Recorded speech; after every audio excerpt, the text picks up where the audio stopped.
भोगों की हानि हो जाने पर मुख म्लान करके उदास निराश मत हो, क्योंकि ये कोई लाभ नहीं था जिसे तुम हानि मान रहे हो कि वो वस्तु नष्ट हो गई, धन नष्ट हो गया, हमें तो सबने छोड़ दिया, हमारा तो उपहास करते। कुछ नहीं, ये लाभ ही नहीं था। यदि नाम जप कर रहे हो तो भगवान तुम्हारे हैं, तो तुम्हें शोक कैसे आ सकता है? नहीं, यहां मना कर रहे, हृदय मुख म्लानि निकृद्धा निबुद्धि, ऐ बुद्धिहीन, किसी भी हानि में तो उदास मत हो। ये कोई हानि है? तो बोले हानि फिर किसे कहते हैं? बोले हानि हरिवंश के नाम अंतर परे। अगर आप राधा राधा जप रहे हो, कृष्ण कृष्ण जप रहे हो, श्री हरिवंश राधा वल्लभ श्री हरिवंश, कोई भी हानि हो गई, उदास होने की जरूरत नहीं है। मेरे स्वामी ने एक सेकंड में पलक झपकते अनंत ब्रह्मांड रच दिए। वो जब जैसा चाहेंगे कर देंगे, जो ही प्यारो करे, सोई मोहि भावे। मुझे निराश या मुख म्लान करने की जरूरत नहीं। देह स्त्री वित्र पुत्रादिशु नहीं, बहुत पवित्र बात करे। देह तुम्हारी और स्त्री और पुत्र और वित्त अर्थात धन पुत्र स्त्री शरीर ये तुम्हारा न, ये नहीं है तुम्हारा, नहीं। कैसे नहीं है? तो सब फाइनल में आओ, ये शरीर जाएगा तुम्हारे साथ? नहीं। पत्नी नहीं, पुत्र नहीं, बैंक बैलेंस नहीं। तो कह रहे देह स्त्री वित्त पुत्र आदेश नहीं। इसलिए ममधीर मित्र बुद्धि, अपनी बुद्धि को बचाओ, इनसे ममता ना होने पावे, इनमें भगवत भाव करो। स्वशत्रु पीड़ायाम समन्तात, कोई कितनी भी पीड़ा दे उससे दुश्मनी ना होने पावे। क्यों? क्योंकि मुझे भगवत प्राप्ति करनी है ना, और भगवत प्राप्ति उसी को होती विश्व में जिसका एक भी दुश्मन नहीं होता। ध्यान दो, ये जन्म बहुत दुर्लभ है। कितना एक एक बात को एकदम अलग अलग करके बता रहे हैं। तुम्हारे पास धन है, स्त्री है, पुत्र है, मकान है, बड़े मित्र हैं, फाइनल में तुम्हारे पास कुछ नहीं है। राधा राधा नाम जप करो, है, अब तुम्हारे पास है, नाम जप है। साधु संग, हाँ ये तुम्हारे पास है। वाणी गायन, हाँ ये ठीक है। दूसरों की परोपकार भरी सेवा, हाँ है तुम्हारे पास संपत्ति है, ये जाएगी आपके साथ। मम धी माने बुद्धि, मम माने मेरा। इनको कभी मेरे भाव से स्वीकार मत करो कि मेरी पत्नी, मेरा पुत्र, मेरा धन, मेरा मकान। तुम्हारा शरीर भी तुम्हारा नहीं है, ये छूट जाएंगे यही। तो क्या भाव करें इनसे? भगवत भाव। इनमें जो पावर है वो सब में भगवान बैठे हैं, ऐसा भाव करोगे तो ये भाव तुम्हारा उद्धार कर देगा, संसार में फंसने नहीं देगा। और स्वशत्रु पीड़ायाम समन्तात, शत्रु भाव रखकर कोई हमसे कितनी भी हमें पीड़ा दे, हमको उससे शत्रु भाव नहीं होने देना, क्योंकि मुझे भगवत प्राप्ति करनी है। अगर एक से भी शत्रु भाव हो गया तो भगवत प्राप्ति में बाधा पड़ जाएगी, ये पक्की बात है। अगर कोई तुमसे दुश्मनी करता है, यद्यपि बहुत कठिन है कि वो सामने से कटु वचन बोले, हम हाथ जोड़ के निकलना पड़ेगा, क्योंकि तुम्हें महान पद में जाना है, तो हाथ जोड़ना पड़ेगा तुम्हें। फिर और बड़े बड़े पद, और ये तो परम पद है, इसमें पूरे विश्व का वोट चाहिए। हरिवंश नाम लीन जे अजात शत्रुते सदा, प्रपंच दंभ आदि दे तहां कछु न पेखे। सेवक जी महाराज कह रहे हैं, अगर भगवत प्राप्ति करनी है तो पूरे विश्व में कोई भी एक शत्रु नहीं, शत्रु पैदा ही नहीं हुआ। अजात शत्रु भक्त होता है, उसका शत्रु ही नहीं, तो क्या उसकी दुश्मनी या कोई उससे द्वेष नहीं करता, कोई उसको गाली नहीं देता, कोई अपमान नहीं करता? नहीं होता, रोज होता है। पर उनमें भगवत भाव किया जाता, मेरे प्रभु क्यों वो तो ऐसी बात कर रहा है, ऐसी चेष्टा कर रहा है, ऐसे नहीं। 100 रूप में प्रभु आकर के, सैकड़ों रूप में प्रणाम करके सम्मान बढ़ा रहे, तो 2-4 रूप में आकर उसका बैलेंस ठीक कर रहे हैं। बड़े कृपालु हैं। अगर आपको गुस्सा आ गया तो आपने प्रणाम का भोग स्वीकार किया है, तो फिर आपका परमार्थ रुक जाएगा। क्या बात है, कितना सुंदर भजन है, कितना इनका यश है, कितनी कीर्ति। एक तो ये हुआ, और दूसरा ये हुआ गाली गलौज अपमान, ऐसी मुद्राएं जो क्रोध भरी, जो द्वेष भरी। तो ये ना जाए कि गाली गलौज करने लगे, लड़ने लगे, आपका परमार्थ रुक जाएगा। वो चाहते ही हैं माया के पार्षद कि आप थोड़ा बोलिए, आप थोड़ा लड़िए उनसे। नहीं लड़ना, क्या करना है? और हाथ जोड़ के सर झुका के निकलना है। कल कुछ प्रेमी जन आए हुए थे संत, तो उन्होंने कहा कि यदि हमारे गुरु को कोई निंदा करता है तो फिर हम उसके साथ क्या व्यवहार करें? आप कहते सब में भगवत भाव करो, क्या उसमें भी भगवत भाव करें? तो देखो, ईमानदारी से देखो तो क्या उसमें भगवान नहीं है क्या? आप ना तो नहीं कर सकते ना। जब सर्वम खलमिदम ब्रह्म, जब वासुदेवा सर्वम, तो उसमें भी तो है। हमको क्या करना है? पहले उसमें भगवत भाव करना, अपने को सोचना है कि मेरी गुरु निष्ठा की यहां परीक्षा ली जा रही, मेरे गुरुदेव की अवहेलना और निंदात्मक वचन बोल करके भगवान मेरी गुरु निष्ठा की परीक्षा ले रहे हैं। जैसे पार्वती जी के पास सप्तऋषियों को भेजा था, ऐसे मेरे पास इस निंदक को भेजा है। तो निंदक को प्रणाम किया और दूरी बना लिया, और अंदर से प्रसन्न रहे कि हे गुरुदेव, आपकी निष्ठा में कोई फर्क नहीं पड़ेगा, आप परीक्षा लेके देख लो। वो गुरुदेव का भेजा हुआ परीक्षक है हमारा, वो गुरुदेव का निंदक नहीं है। जैसे सप्तऋषियों को महादेव जी ने भेजा पार्वती जी के पास, अरे मुंडों की माला धारण करते हैं, चिता की भस्म लगाते हो, इसके लिए तुम तपस्या कर रहे हो ना, उनके घर है ना द्वार है, बरगद के पेड़ के नीचे रहते हैं, अरे उदासीन रहते हैं, ऐसे दूल्हे की क्या जरूरत। दूल्हा दिलाए हम वैकुंठनाथ, जहां बड़े बड़े पार्षद भगवान की सेवा में लगे हुए लक्ष्मी जी चरण चाप रहे। पार्वती जी को गुस्सा आया था क्या? नहीं, उन्होंने कहा कि आप बढ़िया उपदेश कर रहे हैं, माना कि महादेव अवगुण भवन, माना आपकी बात, विष्णु सकल गुण खान, ये भी माना, लेकिन जाकर मन जैसन रमे ते तेसन, हमने तो वर्ण कर लिया है भगवान शिव को, कोटि जन्म लगर हमारी बरों शंभुलता रहो को। क्या निष्ठा माता जी ने प्रकट की। मैंने तो वर्ण, आप जो कह रहे हो ठीक है, ऐसे ही होना चाहिए गुरु निष्ठा कि आप जो कह रहे हो आपकी बुद्धि, मेरे तो पर ब्रह्म है अंदर, उससे बोलना नहीं, अंदर मेरे तो पर ब्रह्म परमात्मा है। फिर हम ना उसकी बात सुनते हैं, ना उसकी तरफ देखते हैं, ना उससे द्वेष करते हैं। स्वशत्रु पीड़ायाम समन्तात सुखमती रमितानंद वृंदावनेस्तु, मैं सर्वदा सुख मगन रहूंगा, किसी से द्वेष नहीं करूंगा, किसी से अपनापन नहीं करूंगा, और वृंदावन का आश्रय लेकर प्रिया प्रीतम के प्रेम में मगन रहूंगा। जिसे प्रेम प्राप्ति करनी है, जो श्रीपाद प्रबोधानंद जी कह रहे हैं, एक बहुत बड़े महापुरुष कह रहे हैं, कि नंबर 1, ये इस बात सहने के लिए निरंतर नाम जप चाहिए। जो अभी तक आपने सुना, मोक्ष कड़वा लगने लगे, समस्त इंद्रियों भोग नरक के समान लगने लगे, समस्त भोगों में विष दिखाई देने लगे कि ये तो पूरे तीनों शरीरों को नष्ट करने वाला है, गंदा करने वाला है, और हृदय से हमारे कि इंद्रियों का जो विलास है ये तो नरक तुल्य है, लेकिन सिद्धियां भी ये माया का जाल है। नहीं चाहिए मुझे कोई सिद्धि, मुझे भगवत प्रेम चाहिए। भगवत प्रेम प्राप्त करने के लिए समस्त संसार की स्त्री शरीरों में जगदम्बा बुद्धि होना अनिवार्य है, और समस्त स्थिर और चेतन जड़ चेतन में भगवत बुद्धि होना अनिवार्य है। अपना शरीर, अपनी पत्नी, अपना पुत्र, अपना धन, अपना मकान, ये अपना नहीं है, अंतिम में छूट जाएगा, ये वैराग्य बुद्धि होना अनिवार्य है।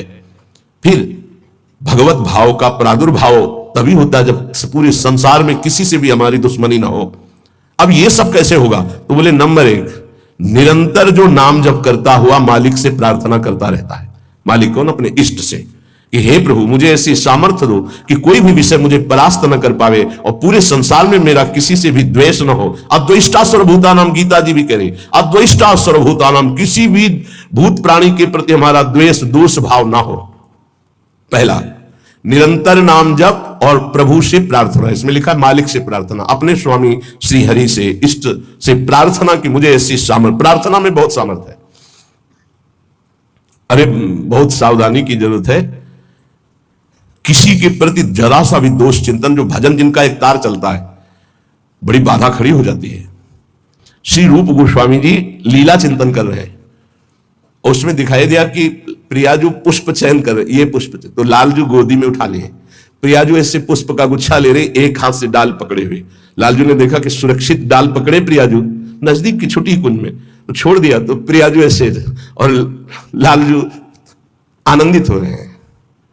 तो पूज्य श्री रूप गोस्वामी को भी हंसी आ गई कि लालजू को ऐसा विनोद सूझा। इस समय अत्यंत सुकुमार प्रियाजू डरप रही है। फिर लालजू ने अपनी गोद में ले लिया, फिर उनका शमन हुआ।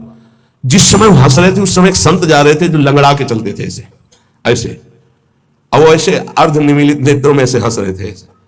उनको दृष्टि गई कि अरे भगवान ने मुझे लंगड़ा बनाया है तो हंस रहे हैं, हम तो समझ रहे थे बहुत बड़े महापुरुष हैं और ये हमारी हंसी कर रहे हैं, ऐसा कैसे हो सकता है? हाँ ना, हमारा प्रारब्ध भोग है ना, हमारा पैर ऐसा है इसलिए हंसी का पात्र में। बड़े अंदर से दुखी हो गए, चले गए, लीला बंद हो गई उनकी।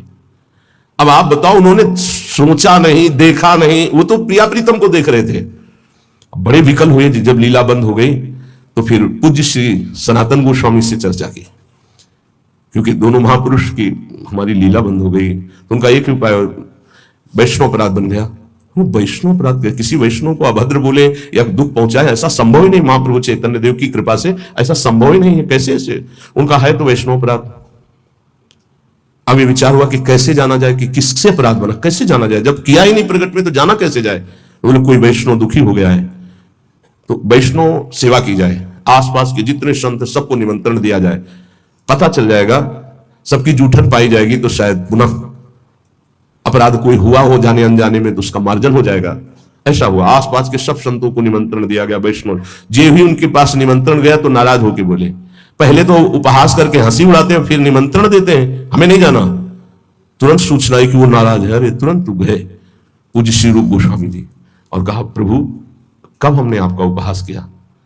तो कहा, प्रभु प्रभु आप कर रहे हो, उस दिन हम जा रहे थे और जैसे हमारा भगवान ने पैर ऐसा कर दिया तो झटका मार के चलते तो आप हंस रहे थे। तो उनका मुझे तो याद ही नहीं कि आप कब निकले और हम कब हंसे।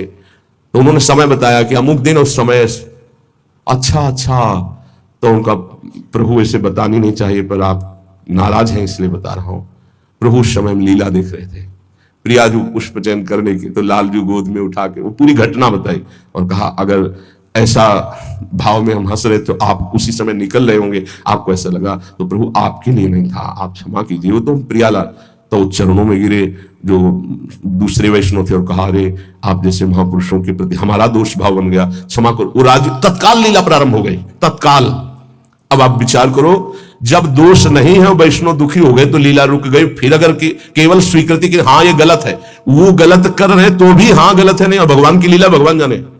नहीं आप बताओ कि गलत है कि सही, नहीं तो हम कोई जज है क्या? जिनके सारे हम चल रहे उनके सारे वो चल रहे, उनसे पूछो जाके, चल जाओ राधा राधा राधा। कभी किसी का फाइनल करने के नहीं, तस्मात् शास्त्रम तो तुम्हारा। ये बहुत सूक्ष्म विषय है, इसलिए वर्णन किया, बहुत सूक्ष्म विषय है, बहुत सावधान। नाम जापक भगवत प्रेम प्राप्ति के लिए इतनी सामर्थ्य जो अभी पीछे चर्चा हुई, उसके लिए निरंतर नाम जप और प्रभु से प्रार्थना कि किसी भी के प्रति हमारा तनिक भी दोष भाव न बनने पावे। प्रभु से प्रार्थना, वही सबके हृदय में बैठे हैं, वही आपको ऐसी सामर्थ्य देंगे। क्योंकि इस सृष्टि में आपके प्रति प्रतिकूल व्यवहार होगा, आपका उपहास करेंगे, आप नाना प्रकार के कटु वचन बोलेंगे, आपको सह जाना है, उनके प्रति कटु वचन नहीं करना, दोष भाव नहीं करना, नहीं अपनी भगवत प्राप्ति में बाधा आ जाएगी।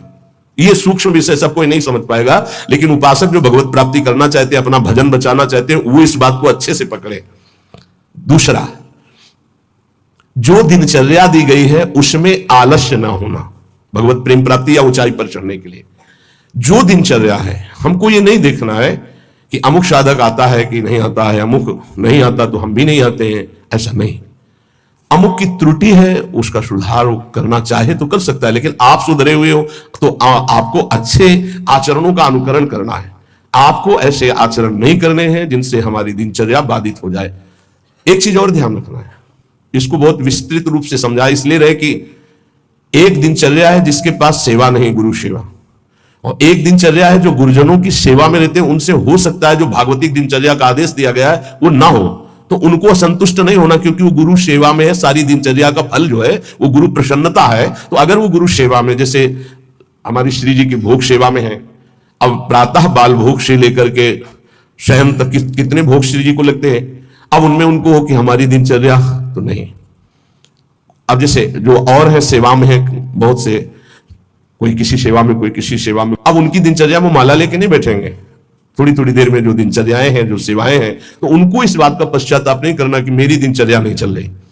वो तुम्हारी दिनचर्या गुरु प्रसन्नता के अंतर्गत है, उसमें नहीं सोच। और ये नहीं सोचना कि अब हम सेवा कर रहे हैं तो हमारा वो भजन तो हो नहीं रहा जो दूसरी माला से कर रहे हैं, तो पता नहीं मेरी गति क्या होगी, ये नहीं सोच। गुरु सेवा का एक प्रताप है, ये भी ध्यान रखना। जैसे मान लो कोई शरीर के वस्त्र धो रहा है, कोई ऐसी सेवाएं कर रहा है, वो नाना प्रकार की सेवाएं हैं जिनमें उनको समय ही नहीं मिल रहा कि वो बैठ करके पद गायन करे, वो 11 माला 41 माला वो संख्या पूरी करे।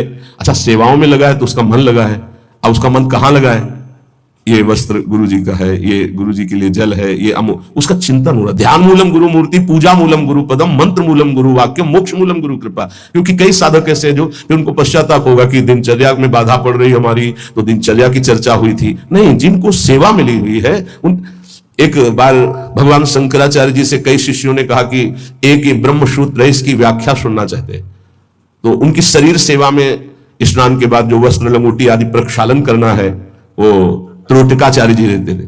तो उन्होंने कहा त्रोटक को आ जाने दीजिए। तो उन्होंने कहा प्रभु वो तो कभी व्याकरण नहीं पढ़े, कभी शास्त्र, जब गायन स्वाध्याय होता है तो कभी बैठते नहीं, हो तो शरीर सेवा में ही लगे रहते। मतलब ज्ञान की चर्चा थी ना, तो शरीर को, गुरु के शरीर को वो साधारण शरीर समझ रहे थे। उनका अच्छा ऐसी बात है, आ जाने दो उसको। जब आ गए तो बोले खड़े हो, इस ब्रह्म सूत्र की व्याख्या करके बताओ। तो जो पढ़ने लिखने से नहीं आता, गुरु कृपा से आता है, तत्काल संस्कृत का प्रादुर्भाव हुआ और वैदिक सिद्धांतों का प्रवचन सब दंग रह गए। तो उनका गुरु की लंगोटी ढोने वाले को साधारण समझते हो क्या? साधारण नहीं होता गुरु की लंगोटी धोने वाला, वस्त्र धोने वाला। असाधारण कृपा से सौभाग्य मिलता है, असाधारण कृपा से। तो जिनकी जो दिनचर्या ऐसी है कि उनको फुर्सत ही नहीं है, तो उनको कभी नहीं सोचना कि इतने बजे इतने बजे इतने, उनकी दिनचर्या है। तो ये चीजें ध्यान रखना है उपासक को। प्रमाद में हमें दिनचर्या में बाधा नहीं पहुंचानी, प्रमाद युक्त हमारी दिनचर्या नहीं होनी चाहिए। यदि गुरु सेवा, इष्ट सेवा में हमारी जो गुरु की अन्य साधकों के प्रति बताई हुई दिनचर्या उसमें बाधा पड़ती है, तो वो बाधा नहीं मानी जाएगी आपकी। दूसरा जो अभी वर्णन किया, गुरु प्रदत्त दिनचर्या में बाधा नहीं होनी चाहिए। बहुत बड़ी चीज है गुरु प्रदत्त दिनचर्या, बहुत बड़ी वस्तु है, बहुत बड़ी वस्तु। गुरु सेवा मिल गई तो लाडली जो अधीन हो गई पक्का। तीसरा, कुसंग से दूर रहना, ये बहुत जरूरी है, बहुत जरूरी है।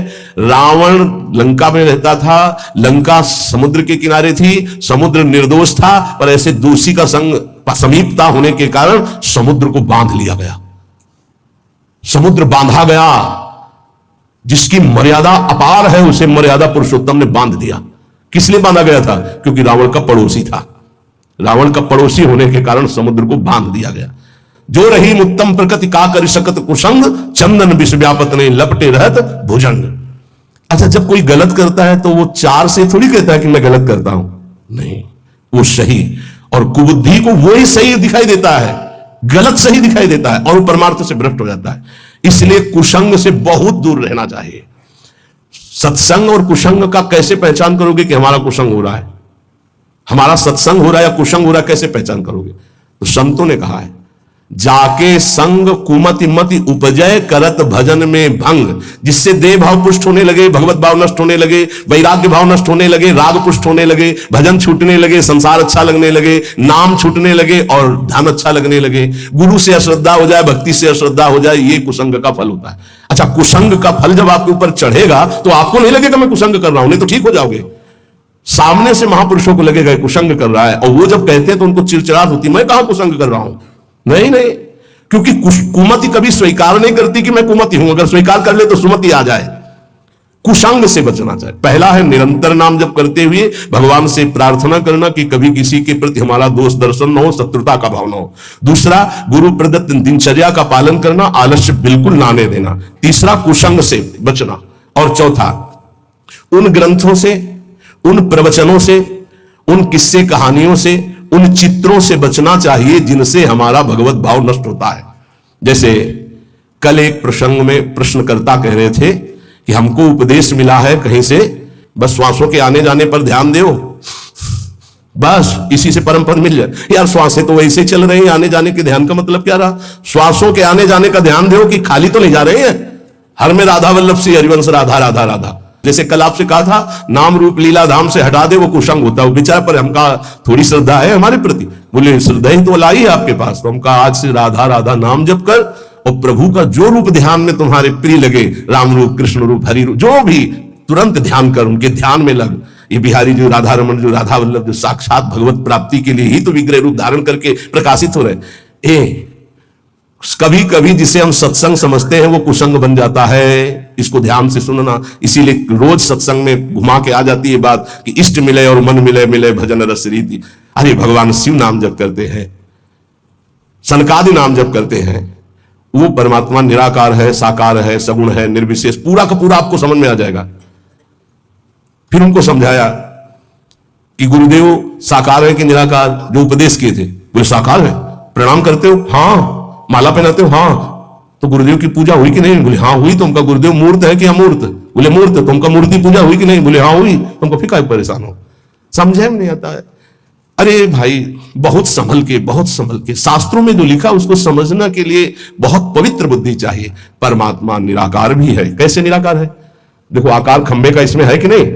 और जब भावना किया प्रहलाद जी ने कि है, तो निकल पड़ा ना नरसिंह रूप में, तो है ना साकार। वो निराकार रूप से सब जगह हो, पुकारो तो साकार रूप होकर अभी दिखाई दे। वो साकार भी है और निराकार भी है। यहां जल है, इस वायुमंडल में जल है। देखो बोला कहां गीला हुआ? और एक मशीन है, जो उसको ऑन करके रखो तो एक कमरे में 3.5 लीटर 4 लीटर पानी 4-5 घंटे में निकल जाता है, और कमरे में कहीं बूंद नहीं है।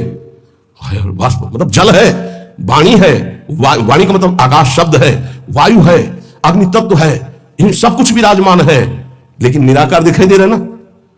कहां दिखाई दे रही? सब साकार रूप में आ जाता है। वही साकार है, वही निराकार, कुछ अंतर नहीं। सबके हृदय में आकार ये देखो बाहर, और अंदर बैठा हुआ है निराकार। और पुकारो तो आकार रूप के लेके आ जाएगा, राम मर्यादा पुरुषोत्तम कमल नयन रूप धर करके वही आ जाए। वही रूप है, वही अरूप है, कोई अंतर नहीं। सब ज्ञान हो जाता है नाम जब से, सब ज्ञान। पर बचो ऐसे उपदेश से जिससे भजन ही ना हो पावे। ऐसी ग्रंथ है, ऐसे जैसे भगवान श्री कृष्णचंद्र जी ने गीता जो लिखी है, आप भगवान की वाणी को अपने भावना के अनुसार समझ लिए, लेकिन संपूर्णतया तो भगवान ही समझावे तो समझ पाओगे ना। सोई जाने जी देव जनाई। निंदा स्तुति के विषय नहीं है, पर यह बात है कि पूज्य श्री स्वामी राम सुखदास जी महाराज इतनी सरल भाषा में गीता जी का स्वरूप प्रकाशित किया कि मुझे लगता है कि अपने जैसे मंद बुद्धि वालों को भी भगवान की दिव्य वाणी समझ में आए। स्वामी जी का अवतार इसी बात के लिए हुआ था, गीता जी के लिए, श्री स्वामी राम सुखदास जी, कि साधारण से साधारण आदमी गीता के गूढ़ शब्द को, राष्ट्र को जान जाए। इतना बड़ा विस्तार से अमृत दे दिया गीता जी के भाव का। और ज्ञानदेव जी महाराज, एकनाथ जी महाराज, आद्य गुरु भगवान शंकराचार्य, जो बहुत से बड़े बड़े महापुरुषों ने गीता जी की टीका, हमें लगता है इन महापुरुषों की टीका के बाद अब हमको और कौन सा ज्ञान जानना बाकी रहेगा। एक बार एक सेवक वाणी श्री दामोदर दास सेवक जी की, नए नए हम थे तो हमको किसी ने दिया था कि पढ़ना महाराज जी को। हमारा यह काम था गुरु जी से जांच करवाए बिना हम किसी, क्योंकि पता है कि जिस विषय के हमें तो हमारे प्रमाण लगे, तो उनका महाराज जी वाणी जी प्राप्त हुई, वो किसी और महाराज जी ने जो देखा ऐसे वाणी ली, तो किसी की भी लिखी हुई है तो लो, और तुरंत ऐसे फूल में लपेटा, बोले जाओ यमुना जी पधरा के आओ। और फिर ये वाणी आजीवन के लिए वो बस्ता में बंदी, लेकिन ये टीका जो लिखी हुई है ये पास गुरुदेव से, इसीलिए हम जितने भी साधक अपने, हमारे गुरुदेव ने जो पास किया है अर्थ, ये पूज्य श्री आचार्य चरण का, बस कोई भी हो गुरु से जो पास, बस वही। तो ये ध्यान रखना कि महापुरुषों ने जो टीका की है वो ऐसे अर्थ नहीं लिखा है। गुरुजनों की दृष्टि बहुत पैनी होती है, अपने बच्चे को कैसे बचाते हैं। ये उन ग्रंथों का अर्थ नहीं पढ़ना, जिनको ब्रह्म प्राप्त भगवत प्रेम प्राप्त महापुरुष प्रमाणित नहीं करते, उन ग्रंथों को नहीं पढ़ना बहुत ही भटकाव है। आपको सच्ची बता दें, वाणी जी को अपने अनुकूल करके अर्थ किया जाता है। वो महापुरुष जो क्षमता को प्राप्त है, चाहे गीता हो चाहे भागवत हो, हमारा किसी से अपनेपन वाला बात की बात नहीं कह रहा हूं। आज तक पूज्य श्री हनुमान प्रसाद पोद्दार जी महाराज के संपादन के किए हुए वाणी ग्रंथ में एक शब्द पर कभी संशय नहीं हुआ। आज तक पूज्यपाद उड़िया बाबा के उपदेश में कभी एक शब्द पर संशय नहीं हुआ। पूज्य श्री स्वामी राम सुखदास जी महाराज के एक शब्द पर संशय नहीं हुआ। जैसे पूज्य स्वामी जी का एक छोटी सी पत्रिका निकली थी ग्रंथ में, गुरु के बिना मुक्ति।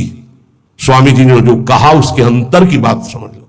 स्वामी जी ने के पास इतनी शिकायतें पहुंची, रोना धोना और बड़ा विचित्र कोटि का उस समय जिनके प्रति शिकायत हुई थी, तब स्वामी जी ने सभा में कहा था कि तुम जो सुन रहे हो, ये जगत गुरु श्री कृष्ण की वाणी सुन रहे हो, इसको मानो, इसी से तुम्हें परम पद मिल जाएगा। ऐसे बनाने की जरूरत नहीं है जहां ऐसे शिकायतें आ रही। स्वामी जी किस लक्ष्य को लेकर बोले थे? स्वामी जी किसी संप्रदायवाद को नहीं काटे, स्वामी जी किसी गुरु परंपरा को नहीं काटे। स्वामी जी के शब्द थे उस बनावटीपन के लिए, जो बनावटीपन से ठगा जा रहा है, लोगों के जो चित्तों की श्रद्धाओं का मर्दन किया जा रहा था। जब स्वामी जी के पास शिकायतें पहुंची, तब स्वामी जी ने वो बात कही कि ये जगत गुरु की वाणी है गीता जी, इसको सुनो, स्वीकार करो, जाओ, परम कल्याण ना हो जाए तो बताना, गुरु के बिना मुक्ति। गुरु बनाने की जरूरत नहीं, वचन सुनो, मानो और जाओ। कोई एक शब्द में उसको घसीटो मत इधर उधर, सीधे जिस प्रसंग से महापुरुष बोले उस बात को समझना। तो हमको ऐसे ग्रंथ नहीं पढ़ने, ऐसी किताबें, ऐसे शास्त्रों की व्याख्या, ऐसे किस्सा कहानियां, ऐसे दृश्य, ऐसे चित्र, ये सब ना देखे जो भजन में बहुत बाधक है। पांचवा, किसी भी बहाने से जिसमें महिलाएं नृत्य करती हो वो दृश्य न देखे। भले कीर्तन हो रहा है, भजन हो रहा है, लेकिन जिसमें माताएं बहनें नृत्य कर रही, बैरागी को देखने की जरूरत नहीं है। फिर और नौटंकी तमाशा और सीरियल और वेब सीरीज इनकी तो जरूरत नहीं है, बिल्कुल नहीं। कि खाली समय है, हम बड़ा मोबाइल है स्मार्ट, चाहे जितने स्मार्ट बनो, माया से ज्यादा स्मार्ट नहीं हो। वैसी स्मार्ट गिरी फंसा देगी तुम्हें, ये सारी स्मार्ट गिरी चली जाएगी। बहुत होश में चेटक, नाटक, नाच, तमाशा, ये सब परमार्थ के लिए बहुत हानिकारक है।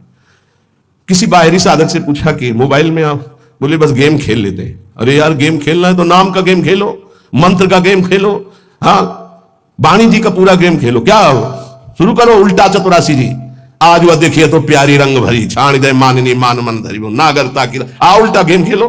अभी देखो आंसू आने लगेंगे तो ये गेम खेलोगे। अगला सूत्र प्रेम प्राप्ति के, अपनी निरख परख स्वयं करते हुए गुरुदेव से जांच करा ले। अपनी अंतर की वृत्तियों को देख ले, जहां को संशय लगे तो जांच करवा ले कि ये वृत्ति सही है या गलत। जैसे बाहरी लोग आके कराते हैं, अब सभी खड़े ना हो जाए वहां जाके कि एकांतिक तो वहीं से होने लगे।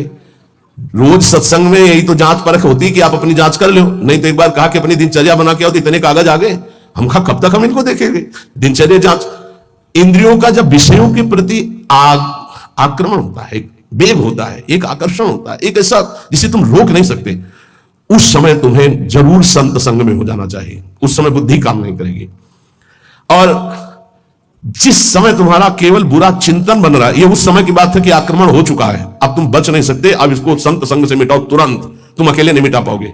और अगला जो है वो कह रहे जब तुम्हारा चिंतन गलत हो रहा है तो नोच के फेंक दो, मिटा दो उस चिंतन को जो गंदा हो रहा है, नहीं तो आगे फिर वही दशा आ जाएगी। एकांत में इंद्रियां और मन साधक के ऊपर शासन करते हैं। उस समय साधक को अपनी इंद्रिय और मन की रखवाली करना है बस। इसलिए एकांत में भजन बहुत जरूरी है। 10वां, जैसे परीक्षार्थी परीक्षा की तैयारी करता है, ऐसे परमार्थी द्वंद्वों की तैयारी कर ले। मान अपमान, निंदा स्तुति, लाभ हानि, सुख दुख, ये आने वाले हैं, तुम्हें समान रहना है। तैयारी करो परीक्षा की। और ये परीक्षा जब होती तब आप समझ नहीं पाते कि आपकी परीक्षा हो रही, और समझने नहीं दिया जाएगा परीक्षा हो रही। कम से कम परीक्षा में तो बताया जाता है कि कल से पेपर शुरू है, सावधान, तैयारी कर लो। अपने यहां परीक्षा बताई ही नहीं जाती, बाहर निकले से शुरू हो गई परीक्षा। अब तुम्हारे दिमाग में नहीं कि परीक्षा है तो तुम उससे लड़ पड़े, फेल हो गए, नंबर कट गए। बिल्कुल हर समय कभी भी कहीं भी परीक्षा हो रही। ये बहुत बड़े महापुरुष हैं, कह रहे हैं कि जैसे परीक्षार्थी को अपनी परीक्षा की तैयारी करनी होती है, ऐसे परमार्थी को अपनी परीक्षा की तैयारी करनी। क्या? स्तुति, निंदा, मान अपमान, लाभ हानि, शत्रुता मित्र, ये द्वंद्व आएंगे, आपको उत्तर देना इनका, तभी आपकी द्वंद्वातीत अवस्था आएगी। तैयार रहो, रोने की जरूरत नहीं, उसने हमको ऐसा कह दिया, उसने ऐसा किया, उसने, तैयार रहो, परीक्षा हो रही। और उस समय याद नहीं रहता कि परीक्षा हो रही, और जिसको याद रहता है बच के निकल जाता है। बड़े बड़े महापुरुषों को ये परीक्षा देनी पड़ती है, बड़े बड़े महापुरुषों को, ये मत समझो। हाँ, ये द्वंद्व आएंगे, आपको इनकी परीक्षा देनी परमार्थी में।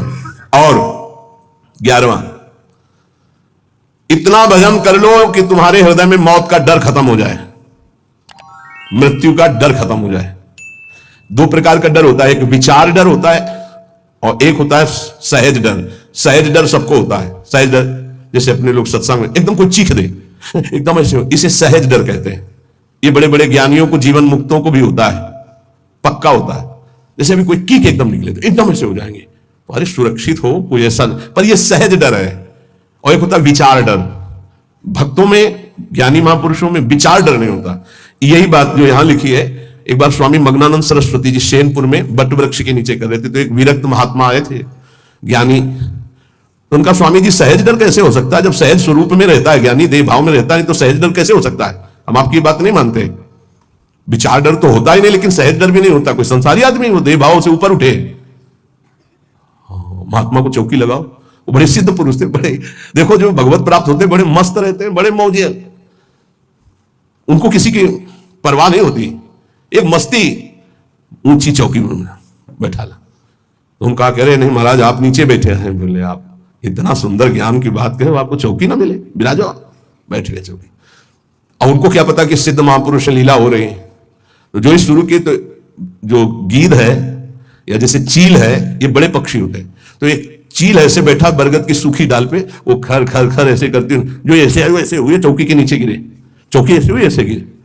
अरे भाई चौकी संभालो संभालो, बैठो बैठो महाराज। ये कौन सा डर था? बम तो नहीं गिरा ना। अच्छा, डार गिर रही तो कोई बहुत बड़ी तो गिर नहीं, आप देहातीत महापुरुष, डर कौन सा था? हंस दिए। उन्होंने कहा अच्छा अच्छा अच्छा अच्छा, अच्छे तो थे। उन्होंने कहा अच्छा अच्छा, परीक्षा हो गई। बोले इसे सहज डर कहते हैं, ये सबके ऊपर होता है। सहज डर सबको होता है, पक्का सहज डर। अचानक कोई आवाज हुई, सबको पता है, तो वो एकदम डर जाता है। वो डर नहीं है, वो सहज डर है। और एक है विचार डर। भक्त को विचार डर नहीं होता। तो कह रहे इतना भजन करो कि मृत्यु का डर खत्म हो जाए। खत्म हो गया मृत्यु का डर, मरने से जो डरने का भय है वो खत्म हो जाए, तब जानो कि अब हमारा थोड़ा भजन रंग लाया है। सबसे पहले मृत्यु का भय खत्म हो। देख लो, परख लगाओ मृत्यु का डर कैसे। अगर आज शाम तक डॉक्टर कहे कैंसर हो गया तो कैसा लगेगा। मृत्यु पर अगर विजय प्राप्त करनी है तो मृत्यु को याद रखना पड़ेगा। ये बात ध्यान रखो। जिसने मृत्यु को याद किया वो भगवान से चित्त जोड़ा, और जिसने भगवान से चित्त जोड़ा वो मृत्यु पर विजय प्राप्त कर लिया। मृत्यु ऐसी लग रही है, अब उसका उदाहरण तो कुछ है नहीं, पर ऐसे बता रहे जैसे ब्याह की तैयारी होती तो कैसा होता है। हर दोस्त से हाथ मिलाता है हंसता हुआ, मैं मत फूला घूम रहा है। क्यों? क्योंकि उसका ब्याह होगा। लौकिक उदाहरण परमार्थ में फिट ही नहीं होता, पर वो कुछ फूलन जिसे कहते हैं, उत्साह जिसे कहते हैं, वो ऐसा कुछ समझो जैसे मां के इकलौते बेटे का ब्याह तय हो गया और बारात की व्यवस्था बिल्कुल फिट तैयारी हो रही। उससे देखो नई साड़ी पहने मार फूली फूली जो घूमती है, नहीं घूमती। इससे असंख्य गुना सुख सुपासक को होता है, जिसको मृत्यु का डर खत्म हो जाता है भजन से। ये ऐसा कि जैसे कि कब वो दिन आएगा जब श्रृंगार करके हम अपनी प्रियाजू के पास होंगे और इस शरीर का व्यवहार खत्म प्रियाजू के पास।